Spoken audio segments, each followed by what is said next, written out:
حضرت عثمان ذی النورین رضی اللہ تعالیٰ عنہ کی شہادت کے بعد ایک المناک واقعہ رونما ہوا، اور وہ یہ تھا کہ جن لوگوں نے حضرت عثمان رضی اللہ تعالیٰ عنہ کو شہید کرنے میں حصہ لیا تھا، وہ لوگ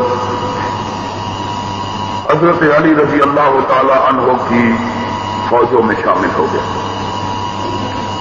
اور انہوں نے اپنے آپ کو بچانے کے لیے حضرت علی رضی اللہ تعالی عنہ کا سہارا لیا، اپنے آپ کو شیعان علی قرار دیا، حامیان علی بن گئے، اور اس طرح وہ اسلام کی سیف قصاص سے محفوظ ہو گئے کہ قاتل کو فوراً قتل کرنا چاہیے، اور خاص طور پر جب کہ مقبول داماد رسول اور خلیفۃ المسلمین حضرت عثمان ذی النورین رضی اللہ تعالی عنہ جیسی شخصیت، چنانچہ حضرت امیر معاویہ رضی اللہ تعالی عنہ کی قیادت میں، جو کہ اسلامی دنیا کے ایک بہت بڑے حصے ملک شام کے گورنر تھے، جس کے نیچے لبنان، اردن، فلسطین، موجودہ اسرائیل اور سیریا جسے آج شام کہا جاتا ہے، یہ علاقہ شامل تھا، اور اسی طرح ملک مصر وہ بھی آپ کی قیادت کے نیچے آپ کی حمایت پر کمر بستہ ہو گیا۔ حضرت امیر معاویہ رضی اللہ تعالی عنہ تب تلک حضرت علی رضی اللہ تعالی عنہ کی قیادت اور امامت اور خلافت اور حکومت کو ماننے سے انکار کر دیا، جب تک کہ ان لوگوں سے بدلہ نہیں لیا جاتا جنہوں نے عثمان کے شہادت میں قتل میں حصہ لیا۔ اس کے نتیجے میں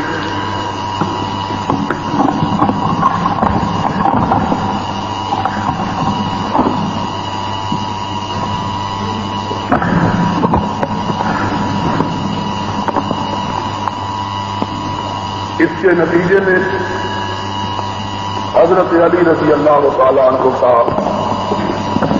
سارا دور حکومت آپس کی لڑائیوں میں گزر گیا، اور کوئی وقت بھی ایسا نہ بچا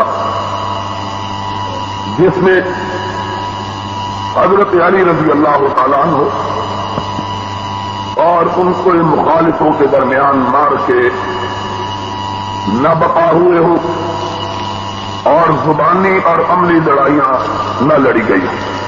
حضرت علی رضی اللہ تعالی عنہ اور حضرت امیر معاویہ رضی اللہ تعالی عنہ کی ان لڑائیوں سے تنگ آ کر خوارج کے ایک گروہ نے، جس کا عقیدہ یہ تھا کہ معاذ اللہ حضرت علی بھی کافر ہیں، حضرت معاویہ بھی کافر ہیں، اور ان کے حمایتی اور ساتھی بھی کافر ہیں، یہ گروہ جسے خوارج کا گروہ کہا جاتا ہے، در حقیقت پہلے حضرت علی کے رفقاء اور ساتھیوں میں سے تھا، لیکن جب حضرت علی رضی اللہ تعالی عنہ نے جناب ابو موسیٰ اشعری اور جناب عمرو بن عاص کو اپنے درمیان اور حضرت معاویہ کے درمیان حاکم مان لیا، اس وقت آپ کے لشکروں میں سے یہ گروہ نکلا، اور اس نے کہا لا حکم الا اللہ، کہ کسی کو اللہ کے سوا فیصل نہیں مانا جا سکتا۔ علی نے ابو موسیٰ اشعری اور عمرو بن عاص کو فیصل مان کر اسلام کو چھوڑ دیا ہے، اور دارا اسلام سے خارج ہو کر کافر ہو گئے۔ معاذ اللہ ثم معاذ اللہ۔ چنانچہ اس گروہ نے ایک میٹنگ کی کہ مسلمانوں کے سارے مسائل کا اور فسادات کا اصل سبب 3 لوگ ہیں. ایک عراق کے اور حجاز کے صوبوں کے مالک حضرت علی، دوسرے شام کے ملکوں کے سربراہ حضرت معاویہ، تیسرے مصر کے گورنر جو کہ امیر معاویہ کے حامی اور ساتھی تھے حضرت عمرو بن عاص رضی اللہ تعالی عنہم اجمعین. ساری خرابیوں کا جڑ یہ 3 لوگ ہیں. اس لیے چاہیے کہ ان 3 کا صفایا کر دیا جائے تاکہ خرابیاں ختم ہو سکیں. 3 آدمی موت کا وعدہ دے کر کہ ہم مر جائیں گے لیکن ان تینوں کو مٹا کے چھوڑیں گے. تینوں مختلف ملکوں کی طرف روانہ ہوئے. طے ہوا کہ فلاں دن فلاں تاریخ کو اکٹھے تینوں پہ حملہ کیا جائے. دن بھی، تاریخ بھی، مہینہ بھی اور وقت بھی مقرر ہو گیا کہ تینوں کے تینوں مملکت کے سربراہ ہونے کے باوجود اپنی مسجدوں میں نمازوں کی امامت بھی خود کرتے ہیں. اس لیے جب وہ فجر کی نماز کی امامت کے لیے آئے تو اس وقت اندھیرا اور تاریکی ہو، نظر نہیں آتا کہ کون آیا اور کون گیا ہے. اس تاریکی اور اندھیرے سے فائدہ اٹھا کر تینوں کو شہید کر دیا جاتا ہے. یہاں رک کر ایک مسئلہ یہ بھی جان لیجئے کہ نبی کے صحابہ کے دور میں فجر کی نماز اندھیرے میں پڑھی جاتی تھی. فجر کی نماز 3 مختلف ملکوں کے سربراہ تینوں کو فجر کی نماز اس وقت پڑھاتے تھے جب تک ابھی دنیا میں روشنی پھیلی ہوئی یہ متفقہ تھا. آج فجر کی نماز اس وقت پڑھتے ہیں جب سورج نکلنے والا ہوتا ہے. مولوی ذرا لمبی قرات کر لے تو سورج نکل ہی آئے. صرف ہماری مخالفت کے لیے حضرت محمد الرسول اللہ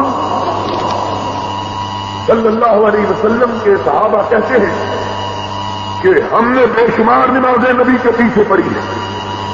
نبی کائنات جب امامت سے فارغ ہو کر نماز فجر کی سلام پھیرتے تھے تو ساتھ بیٹھنے والے کا چہرہ نظر نہیں آتا تھا.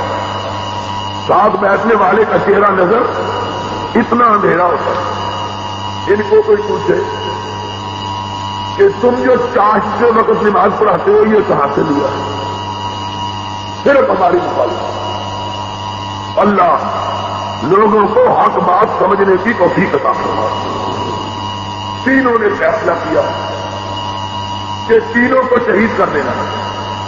چنانچہ وقت مقرر ہوا کہ نماز فجر سے پہلے تینوں خود آ کے مسجد میں امامت کرواتے، لوگوں کو اٹھاتے. تینوں پر فجر کی نماز کے وقت حملہ کیا جاتا.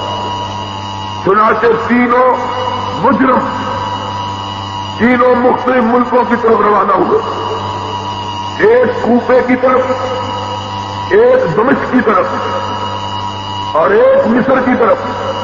استاد شہر تھا اس زمانے میں جو مصر کا دارالخلافہ تھا. وقت مقررہ پر 2 دن مقرر تھا. تینوں حملے کے لیے اپنے خنجروں کو زہر پلا کے دے تاکہ اگر زخم کاری نہ بھی لگے تب بھی بچنے کی امید نہ رہے. چنانچہ خدا کی قدرت ایسی ہوئی کہ اس دن حضرت عمرو بن عاص بیمار ہو گئے اور وہ نماز کے لیے گھر سے نکل ہی نہ سکے. نماز کے لیے گھر سے نکل ہی نہ سکے. دوسری طرف شام میں حضرت امیر معاویہ رضی اللہ تعالیٰ عنہ نماز کے لیے نکلے حسب عادت. اس نے خنجر کا وار کیا لیکن وار کرتے ہوئے گھبرا گیا. گھبراہٹ کی وجہ سے مار اوچھا پڑا، زخم کاری نہ لگا، آپ کی پشت کا چمڑا پھاڑتا ہوا خنجر باہر نکل گیا۔ چنانچہ امیر معاویہ چند دن بیمار رہنے کے بعد، زخمی رہنے کے بعد تندرست و شفایاب ہو گئے، آپ کو بھی کوئی جزم نہیں ہوا۔ تیسری طرف حضرت علی ابن ابی طالب رضی اللہ تعالی عنہ وہ مسجد کوفہ میں نماز کے لیے تشریف لائے۔ مسجد میں غریب فقیر لوگ سوتے تھے، آپ نے مسجد میں داخل ہو کر ابھی یہ آواز نکالی ہی تھی کہ الصلاۃ خیر من النوم، اور مسجد میں سونے والوں اٹھو، نماز نیند سے بہتر ہے۔ جگانے کے لیے ابھی آپ نے آواز دی تھی کہ عبد الرحمن ابن ملجم المرادی خارجی، ان تینوں کے گروہ کا رکن، اس نے حضرت علی کی آواز سن کر فوری طور پر پشت سے لپک کر حملہ کیا، خنجر آپ کی پشت کو کاٹتا ہوا آپ کے سینے کو کاٹتا ہوا نکل گیا۔ چنانچہ حضرت علی ابن ابی طالب رضی اللہ تعالی عنہ اس زخم سے جانور نہ ہو سکے، ملزم کو گرفتار کر لیا گیا۔ حضرت علی نے اپنے بیٹے حضرت حسن کو بلایا، فرمایا سنو، اگر میں زندہ رہا تو میں حملہ کرنے والے کو خود سزا دوں، اور اگر میں مر گیا تو مجھ پر حملہ کرنے والے کو اتنی ہی سزا دینا جتنی شریعت میں مقرر کی ہے۔ اور شریعت کا فیصلہ یہ ہے کہ قاتل کو قتل کیا جائے، اس کو اذیت دینا، اس کے اعضاء کاٹنا، اس کی آنکھیں نکالنا، یہ شریعت میں جائز نہیں ہے۔ اس لیے اگر میں شہید ہو گیا تو میرے بدلے میں ظلم نہ کرنا، بس قاتل کو قتل کر دیں۔ چنانچہ حضرت علی رضی اللہ تعالی عنہ نے جب یہ خبر دی، عبد الرحمن ابن ملجم المرادی کو پکڑا گیا، اس نے حضرت علی کی بات سنی، مسکرایا، کہنے لگا اس خنجر کو میں 1 سال زہر کی تان دیتا رہا ہوں، اور میں نے وار مضبوطی کے ساتھ گہرا کیا ہے، اب دنیا کی کوئی طاقت علی کو بچا نہیں سکتی رضی اللہ تعالی عنہ۔ چنانچہ حضرت علی رضی اللہ تعالی عنہ اس خنجر کے وار سے جانور نہ ہو سکے اور آپ کی شہادت واقع ہو گئی۔ اب حضرت علی رضی اللہ تعالی عنہ کے بعد آپ کے بیٹے حضرت حسن رضی اللہ تعالی عنہ، جو حضرت علی کے بڑے صاحبزادے تھے، ان کو حضرت علی کے رفقا نے اپنا حاکم، اپنا امیر، اپنا خلیفہ اور اپنے دوست کی بات کہ حضرت علی رضی اللہ تعالیٰ عنہ، ان کی پارٹی کے لوگوں کو شیعہ علی کہا جاتا ہے۔ شیعہ عربی کا لفظ ہے اور عربی زبان میں شیعہ پارٹی کو کہتے ہیں، یا پارٹی کے رکن کو۔ وَإِنَّ مِن شِيَعَتِهِ لَإِبْرَاهِيمَ إِنَّ الَّذِينَ فَرَّقُوا دِينَهُمْ وَكَانُوا شِيَعًا، وہ لوگ جنہوں نے دین میں تفرقہ ڈالا اور سیاسی جماعتیں بن گئے، الگ الگ پارٹیاں انہوں نے بنا۔ قرآن میں یہ لفظ پارٹیوں کے معنوں میں استعمال ہوا۔ چنانچہ اس زمانے میں بھی اس لفظ کا اطلاق پارٹی یا حمایتی پر بولا جاتا تھا، کیا جاتا تھا، لیکن اس زمانے میں جبکہ حضرت علی رضی اللہ تعالیٰ عنہ اور حضرت امیر معاویہ رضی اللہ تعالیٰ عنہ کے درمیان اختلافات تھے، ان اختلافات کی صورت اور ان کا سارا محور سیاسی تھا، مذہبی اختلاف حضرت علی اور معاویہ کے درمیان کوئی موجود؟ اس کو جگا دو ذرا، یہ سو رہا ہے۔ گوڈے چھڑ دے بھائی، نس نہیں چلے گوڈے، ذرا دیکھتے رہو بات کو۔ بڑی اہم بات، اللہ کے فضل سے بڑی محنت سے بات سمجھانی پڑتی ہے، اور پہلے خود سمجھتا ہے آدمی پھر دوسروں کو سمجھاتا ہے۔ اس لیے توجہ کے ساتھ یہ مسئلہ بڑا پیچیدہ ہو گیا، اور اس وجہ سے رات میں نے جلسے میں کہا تھا شاہ صاحب نے، اس وجہ سے اس کی پیچیدگی میں اضافہ ہو گیا کہ جھوٹ بہت بولا جاتا ہے، اور جھوٹا پروپیگنڈا اتنا کیا جاتا ہے کہ لوگوں کو حق اور باطل میں کوئی تمیز باقی۔ اور آپ خود آزما کے دیکھیں، اللہ آپ کو توفیق نہ دے، لیکن اگر کبھی آزمانا ہو آزما کے دیکھیں کہ آپ ایک دفعہ جھوٹ بولیں، خود جھوٹ کو تراشیں، خود جھوٹ کو بنائیں۔ پہلی مرتبہ بولیں گے تو آپ کو پتا ہوگا جھوٹ ہے، کیونکہ خود بنایا ہوا ہے جھوٹ۔ دوسری مرتبہ بولے، تیسری مرتبہ، 6 مرتبہ بولنے کے بعد جھوٹ بولنے والے کو خود یہ محسوس ہوتا ہے شاید میں سچ ہی بول رہا ہوں، کیوں نہیں سچ؟ انہوں نے بڑا کیا ہے۔ آدمی خود جھوٹ بول بول کے 5-6 مرتبہ جھوٹ کو دوہرائے، اسے اپنے آپ کو دھوکہ لگنا شروع ہو جاتا ہے کہ کہیں میں سچ تو نہیں بول رہا ہوں۔ ہمارے ملک کے اندر اس مسئلے کے بارے میں اتنا جھوٹ بولا گیا ہے کہ اچھے خاصے لوگ اس جھوٹ سے متاثر ہو گئے، کہتے ہیں پتہ نہیں سچ کیوں ہے۔ حضرت علی اور حضرت معاویہ کی جنگوں کو اس صورت میں پیش کیا جاتا ہے گویا کہ کفر اور اسلام کی جنگیں، حالانکہ حقیقت یہ ہے کہ حضرت معاویہ رضی اللہ تعالیٰ عنہ اور حضرت علی رضی اللہ تعالی عنہ، ان کے درمیان کوئی مذہبی اور دینی اختلاف نہیں تھا۔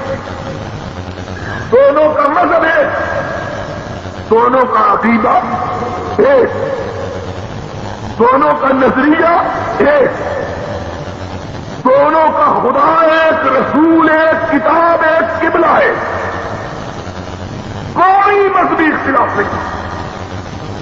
خود حضرت علی رضی اللہ تعالیٰ عنہ نہج البلاغہ میں کہا ہے، جو شیعہ کی معتبر کتاب ہے، لا یستزیدوننا بایمان ولا نستزیدہم بایمان۔ ہم اسلام میں متفق ہیں، اتنے متفق کہ میں رسول کا داماد ہونے کے باوجود لوگوں تمہارے سامنے کہتا ہوں کہ میرا ایمان معاویہ سے زیادہ نہیں ہے، میرا ایمان معاویہ سے زیادہ، جتنا میرا ایمان ہے اس میں معاویہ۔ یہ ہے سچائی، اور اللہ علی کی قربت پر کروڑوں رحمت نازل فرمائے۔ اللہ کا ولی، مومنوں کا چوتھا خلیفہ راشد، سچا انسان کا نبی کی گود میں پرورش پائی۔ دشمنی نے بھی حق کو فراموش، یہ ہوتی ہے ایمانداری کی بات۔ آدمی دشمنی بھی کرے تو حق نہ چھوڑے۔ حضرت علی نے فرمایا لا یستزیدوننا بایمان ولا نستزیدہم بایمان، میرے اور معاویہ کے ایمان میں کوئی فرق نہیں، جتنا مسلمان میں ہوں اتنا ہی مسلمان معاویہ ہے، کوئی فرق نہیں۔